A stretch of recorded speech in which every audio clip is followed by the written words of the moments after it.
Bonsoir à tous, c'est tout le monde qui en parle en ce moment. Eh bien, c'est la période. La présidentielle 2015 occupe tous les esprits et fait couler beaucoup d'encre et de salive. Des pages entières sont consacrées, vous le savez, au sujet dans la presse écrite, des débats animés sur les radios et à la télévision ici et là. Et seulement faisons-nous le travail, nous, les médias, dans le respect des normes professionnelles. Attention, la RAC met en état de veille ses gendarmes. Le personnel est en formation depuis ce matin. Une formation sur le monitoring de l'Ibaga pour les précisions.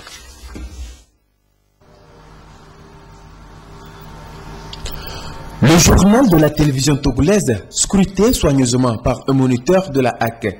Les émissions interactives et les productions des autres chaînes de télévision, de même que les stations radio de la place, passées au peigne fin.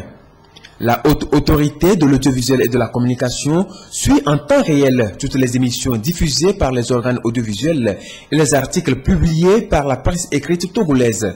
Ce travail de veille médiatique s'appelle le monitoring. Le monitoring veut dire suivi. Et en suivant un média, on peut savoir si ce média dérape ou fonctionne normalement. Vous avez des articles parfois qui sont incendiaires. Vous avez des articles qui sont écrits sur la base de rumeurs ou bien sur la base de fausses informations.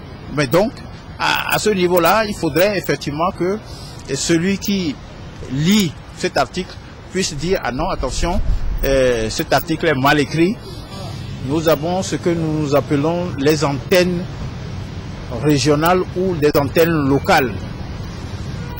Et au niveau des antennes locales ou des antennes régionales, nous avons ce que nous appelons les correspondants locaux. Les correspondants locaux sont ceux qui servent de relais à la HAC à l'intérieur du pays. Et ceux-ci sont donc ont pour mission de surveiller les radios dans leurs émissions. Pour permettre à ces derniers de bien exécuter la mission qui leur incombe, la HAC a initié cette session de formation à leur intention. Nous allons forcément, au niveau de la formation, leur donner les outils qui vont leur permettre justement d'analyser le contenu de ces émissions-là et de pouvoir eux-mêmes constater lorsque ces émissions sont désagréables, eh bien, d'en informer la HAC pour que la HAC puisse réagir. Pendant 2 jours, ils vont se familiariser avec les principes directeurs du monitoring, la méthodologie et les fiches à remplir sur le terrain. Le Togo, qui est à la veille d'une échéance électorale capitale, se doit de faciliter la liberté d'expression, mais également lutter contre les abus. Voilà pourquoi l'ambassadeur de l'Union européenne au Togo et le président de la haute autorité de l'audiovisuel et de la communication ont convié les moniteurs à un travail bien fait pour un suivi efficient des organes de presse, et ce, dans les normes professionnelles. Et à propos encore de la présidentielle au Togo, et suite à la décision de l'Assemblée plénière de proroger la révision des listes électorales en zone 1 pour la journée du 27 janvier 2015, eh bien le calendrier des opérations est modifié de la façon suivante. Révision en zone 2 du 2 au 9 février 2015 et révision en zone 3 du 16 au 23 février 2015. La Commission électorale nationale indépendante remercie et félicite la population et les partis politiques pour leur disponibilité et leur engagement, conclut donc ce communiqué de la CENI. On va à Togoville, dans le Vaud. La localité a inauguré un nouveau marché depuis ce matin, dans le quartier Jean-Paul II, pour ceux qui connaissent très bien Togoville. Il remplace désormais l'ancien site de l'école catholique. 71 millions de francs CFA ont été débloqués. Nous reviendrons sur les images dans d'autres éditions. Un nouveau marché, tout comme bien d'autres sites à Togoville ou ailleurs, pas totalement à l'abri, à 100% à l'abri d'éventuelles catastrophes naturelles. Vous le savez, le risque zéro n'existe pas. Les catastrophes, ça survient, ça surprend à tout moment. Et justement, pour les prévenir, le gouvernement met en place un système d'alerte précoce. En quoi consiste le mécanisme? Eh bien, des équipes techniques de terrain sont actuellement en formation. Les précisions de Christine Petit-Kialoudé. Le phénomène des changements climatiques accentue la dégradation des terres et favorise la récurrence des risques de catastrophes naturelles, en particulier les inondations au Togo. Un système d'alerte précoce est élaboré pour prévenir les populations et leur permettre de prendre les mesures appropriées. Les équipes de secours du ministère en charge de l'action sociale et les points focaux préfectoraux de la Croix-Rouge se forment sur le fonctionnement du système en vue de le rendre plus opérationnel. Cette formation-ci, c'est pour outiller, doter les acteurs des outils qui vont leur permettre de pouvoir collecter des données à la base, des données à fournir en temps réel, ces données qui doivent être, des données liées aux catastrophes bien sûr, ces données qui doivent être analysées et traitées. Nous voudrions mettre la météorologie, l'hydrologie et la Croix-Rouge togolaise ensemble dans le cadre du développement du système d'alerte précoce pour que les données puissent être collectées et que l'interprétation de ces données puisse être faite et produire de l'information. Le système d'alerte précoce est la composante 3 du projet de gestion intégrée des catastrophes et des terres qui vise à réduire les risques liés aux calamités naturelles. Le projet est soutenu par la Banque mondiale, Terre Africa et le Fonds mondial pour l'environnement. Et pendant qu'on y est, voici d'ailleurs des familles victimes de catastrophes. C'était dans les lacs il y a quelques jours. Leurs habitations avaient été emportées, consumées dans les flammes d'un incendie. Et prise de compassion, l'ONG Baraka City a volé à leur secours avec des vivres évalués à environ 6 millions de francs CFA. Pauline Katanga. Ils sont les victimes des incendies survenus les 5 et 13 janvier dernier dans les localités d'Aklakou et Tchavi, de Koliafo et de Djericho, dans la préfecture des Lacs. L'on dénombre 17 ménages dont les biens ont été totalement consumés par les feux et 199 autres ciblés vulnérables. Ils ont bénéficié des kits de vivres de la part de l'ONG islamique Baraka City qui œuvre dans l'humanitaire. Nous sommes une ONG islamique et notre religion nous astreint à l'assistance à nos semblables quand ils sont en détresse. C'est pour cela que lorsque nous avons appris que nos concitoyens ont été affectés par ces incendies, nous avons voulu répondre concrètement. Une action saluée par Madame la ministre en charge de l'action sociale. Nous félicitons que Baraka City, une ONG d'obédience musulmane, ait choisi d'apporter aussi sa contribution pour soutenir ces ménages afin de leur permettre de se relever de ces incendies qui ont évidemment dévasté leurs propriétés et fait perdre des biens. Dès l'annonce de ce triste événement, le gouvernement togolais a eu à apporter un soutien moral et financier aux familles victimes. Aujourd'hui, l'ONG Baraka City accompagne l'État togolais dans la prise en charge de ces familles touchées par ces incendies. Il est 20h10. La suite, on ne semble plus en parler avec la même frayeur. Et pourtant, le risque n'est pas encore définitivement écarté. L'alerte de vigilance est donc maintenue contre le virus Ebola. Illustration avec cette journée de sensibilisation à Sanvi et à Ilakonji, à la frontière Togo-Bénin. L'UNFPI et le corridor Abidjan-Lagos ont en plus distribué des dispositifs de lavage de mains. Reportage Nancy Tchan avec Edem Soussoukou. Se laver les mains à l'eau et au savon, un geste simple pour sauver sa vie et celle des autres. C'est ce message que le Fonds des Nations Unies pour la population, UNFPI Togo et Bénin, ainsi que l'organisation du corridor Abidjan-Lagos ont apporté aux populations frontalières de Sanvi-Kondi et de Ila-Kondi. Pour appuyer cette sensibilisation, des dispositifs de lavage des mains et autres accessoires ont été remis aux représentants des communautés présentes sur les lieux. Ce matériel est distribué sur les deux frontières, c'est-à-dire à la frontière Ila-Kondi au Bénin et à la frontière Sanvi-Kondi au Togo. Et les lieux également, les sites ont été déjà identifiés. Cette action vient s'ajouter à plusieurs d'autres initiatives visant à renforcer les mécanismes de prévention et de lutte contre les épidémies, surtout la fièvre hémorragique à virus Ebola. Il est démontré aujourd'hui que si vous maîtrisez le lavage des mains, vous arrivez à réduire à plus de 80% le risque de transmission. C'est pourquoi nous avons accepté de poser ce geste symbolique pour que la population s'en approprie, pour dire qu'il faut maintenant faire le lavage de mains correct. Et ce que nous entendons faire, c'est d'attirer l'attention des autorités sur la nécessité de remplacer de façon régulière ces dispositifs pour qu'ils soient toujours en état. Des lots de préservatifs ont été également distribués aux populations vivant sur la zone frontalière pour renforcer la prévention du VIH-Sida.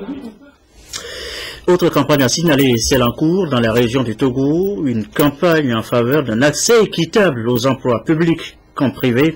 Et c'est l'ONG, le PACID, qui mène la consultation en vue d'un plaidoyer bientôt auprès du gouvernement.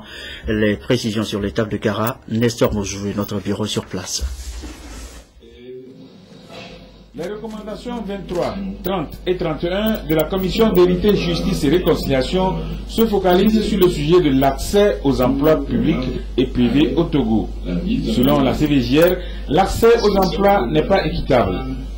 Le PASCRENA, projet d'appui à la société civile et à la réconciliation nationale, qui s'est chargé d'accompagner le gouvernement togolais dans la mise en œuvre des recommandations de la CVJR, a, après un appel d'offres, retenu le PACID, partage et action en synergie pour le développement, pour conduire un plaidoyer dans le but de corriger la situation. C'est dans ce contexte que le PACID mène une tournée de consultation des acteurs sociaux clés au niveau des régions. Cet atelier a été tenu pour le compte de la région de la Kara. Le rapport de la CVJR précise que l'accès à l'emploi normalement doit se faire sur les bases de mérite. Malheureusement, nous avons des pratiques qui ne sont pas toujours conformes à ces idéaux. Notre projet, c'est d'essayer de bâtir un argumentaire, bâtir une stratégie de plaidoyer pour pouvoir proposer des mesures claires qui peuvent aider les autorités à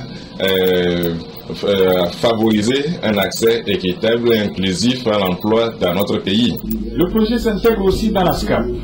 La stratégie de croissance accélérée de promotion de l'emploi propose dans son axe 3 des mesures comme le renforcement de l'offre d'emploi, l'amélioration de l'employabilité des demandeurs d'emploi, le développement de nouveaux modes de travail, l'amélioration du cadre institutionnel et réglementaire de la stratégie de promotion de l'emploi des jeunes. Cependant, toutes ces mesures ne traitent pas de la problématique même de l'accès équitable de tous les citoyens aux différents créneaux identifiés. Et voilà pour ce qui concerne donc le projet de l'ONG, le PACID. Que dire de l'initiative Kilimandjaro du nom de cette trouvaille de Wildaf Togo? Eh bien, Kilimandjaro veut permettre aux femmes rurales de posséder elles aussi des terres et des ressources de production. Une rencontre a lieu en ce moment à Lomé pour évoquer justement le sujet. Les explications de Sonia Ménico avec Albertine Yaki. Le non-accès à la terre par les femmes rurales, une situation préjudiciable à l'autonomisation économique de la jeune féminine, est donc un obstacle à son épanouissement. Le projet Kilimandjaro, censé faciliter l'accès à la terre aux femmes, est appelé à mobiliser les femmes africaines pour rechercher leurs droits et relever les défis. Pour une agricultrice, il faut avoir la terre avant de produire. En tant que femme agricultrice, c'est la main d'œuvre que nous faisons pour les hommes. Cet état de choses ne nous permet pas de sortir de notre précarité. La pesanteur des coutumes qui disent que la femme n'a pas droit à la terre. Et en cela aussi vient s'ajouter le fait que la femme a un faible revenu. Malgré les opportunités qui permettent de protéger et de promouvoir les femmes, des barrières se font encore sentir. Nous allons accompagner les femmes rurales à vulgariser la thématique Kilimandjaro et ce qui va être fait au niveau du Togo. Pour les solutions d'approche, on a parlé de plaidoyer.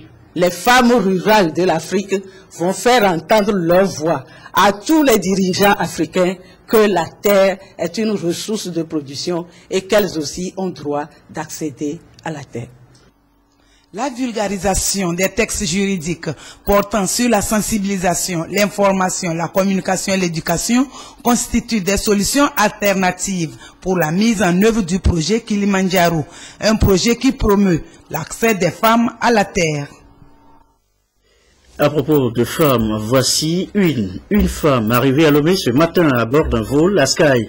Elle n'est pas qu'une simple passagère, c'est elle, le commandant de bord, la toute première femme commandant de bord de la compagnie, accueillie, vous vous en doutez, avec tous les honneurs. Regardez, c'est un reportage de Carmen Madjiakapou. Vol KP017 de la compagnie Sky sur le tarmac de l'aéroport international Gnassingbé Yadéman, en provenance d'Abidjan via Accra. À bord, 67 passagers conduits par Osebi à Djinbaza. De nationalité congolaise, ce commandant de bord est la toute première femme de la compagnie panafricaine dans la sous-région. Un métier qu'elle exerce il y a 30 ans. Elle met son expérience au développement de la compagnie aérienne panafricaine. Une passion en fait. J'ai toujours travaillé avec des gens très galants, très sympathiques. Une femme aux commandes d'un avion, Askaï l'a voulu. Une manière de promouvoir la jante féminine. Nous sommes très heureux d'avoir une première femme commandant de bord dans notre compagnie, après 5 ans d'existence. Nous avons déjà aussi deux copilotes femmes. Donc aujourd'hui, nous avons une première commandant de bord que nous avons nous-mêmes formée. Et on espère un jour avoir des équipages entièrement féminins. Le réseau Askaï dessert 18 pays de l'Afrique de l'Ouest et du Centre. Askaï effectue 174 vols hebdomadaires sur ce réseau avec en moyenne 10 000 passagers par semaine. Dans le reste de l'actualité, l'école française au Togo, elle va devoir s'agrandir. Elle effectue de plus en plus pléthorique. La lui impose aujourd'hui. La cérémonie de pose de la première pierre a eu lieu d'ailleurs hier. Et c'est sur le site Lostom. On note, vous allez voir dans les images, la présence de quelques membres du gouvernement, comme Boyondé.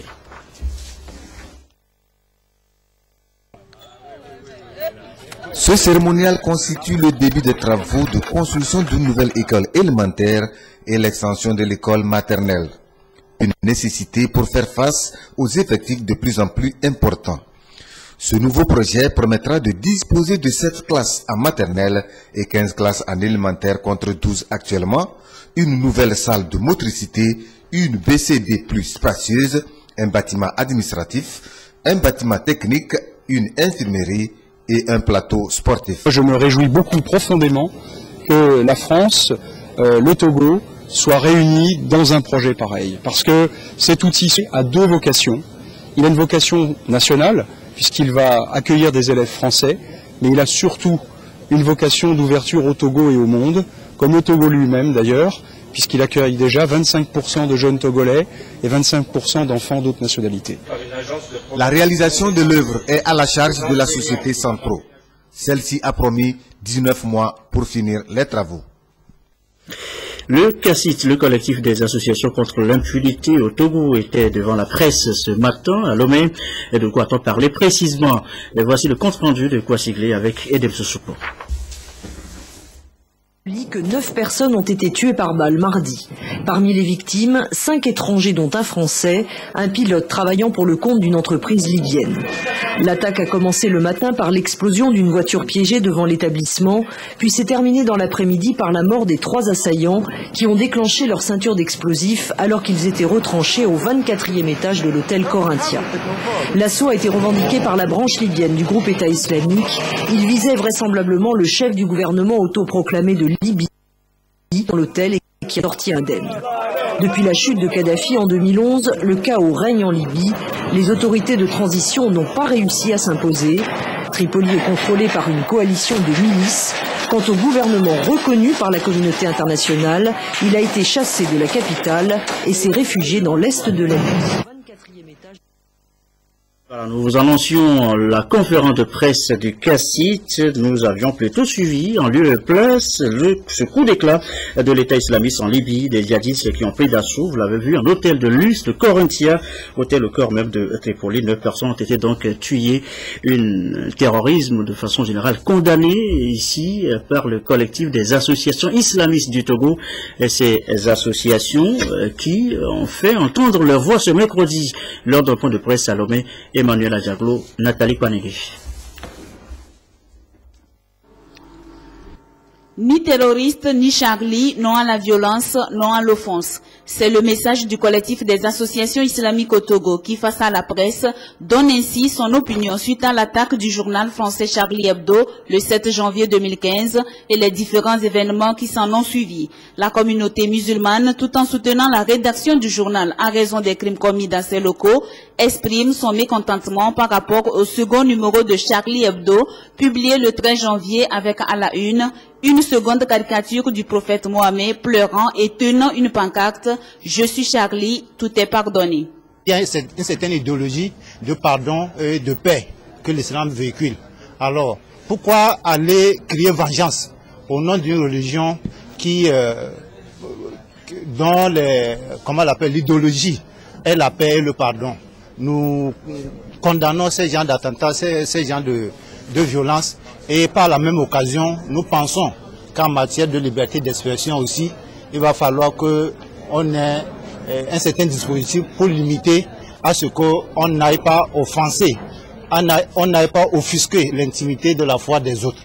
Le message, c'est appeler nos concitoyens à ne pas céder à ces genres de violences que nous avons ressentis un peu partout dans le monde. Le collectif des associations islamiques au Togo joint sa voix à celle du pape François et de l'Union mondiale des ulémas pour dire oui à la liberté d'expression, mais à une liberté d'expression responsable. Il appelle donc la communauté internationale à interdire le blasphème pour ainsi favoriser un apaisement social et poser les bases d'un vivre ensemble entre les communautés. Je vous l'annonçais tantôt, avant le départ précipité à l'étranger, le CACIT, le collectif des associations contre l'impunité au Togo, était devant la presse ce matin, disais-je donc à Lomé. De quoi a-t-on parlé précisément lors de cette conférence de presse? Et bien voici le compte rendu avec Wassiglé et Demsoussouko. Le CACIT, collectif des associations contre l'impunité, fait le point sur les recours déposés auprès des tribunaux de Lomé, d'Atakwame et d'Amlamé sur les événements malheureux qu'a connu le Togo. Ce mouvement plaide pour une accélération de la procédure de prise en charge des victimes. Jusqu'à ce jour, nous n'entendons rien. Or, il se fait que ces victimes-là, leur situation continue de se dégrader au jour le jour. Quand nous les recevons, nous-mêmes, nous sommes impuissants par rapport au type de discours qu'on doit leur tenir. Au point où les victimes, des fois, ont l'impression que c'est nous qui sommes complices. La mission essentielle du CACIT dans la famille des organisations de défense des droits de l'homme au Togo, c'est d'offrir une assistance juridique et judiciaire aux victimes. Parmi les nombreux cas sur lesquels le CACIT s'est penché, 72 ont ainsi fait l'objet de plaintes. Le CACIT demande que les victimes puissent bénéficier de mesures d'urgence afin d'être soulagées de leurs maux. Et je reprends pour vous ce communiqué de la CDI concernant donc la révision de la liste électorale dans les zones 2 et 3, suite donc à la décision de l'Assemblée plénière de proroger la révision de la liste électorale en zone 1 pour la journée du 27 janvier 2015. Eh bien, le calendrier des opérations est modifié de la façon suivante. Révision en zone 2 du 2 au 9 février 2015, révision en zone 3 du 16 au 23 février 2015. La Commission électorale nationale indépendante remercie et félicite la population et les partis politiques pour leur disponibilité et leur engagement citoyen. Fin de cette édition du soir, on va se quitter sur l'image du jour, l'image de cette femme, Osebi Yadine Baza, une Congolaise, la toute première femme, commandant de bord de la compagnie Askai, accueillie à Lomé ce matin avec tous les honneurs. Une femme, c'est aussi ça, le courage, la réussite.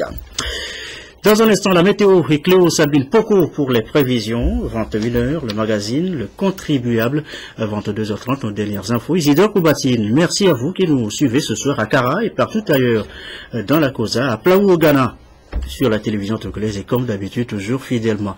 Excellente fin de soirée chez vous.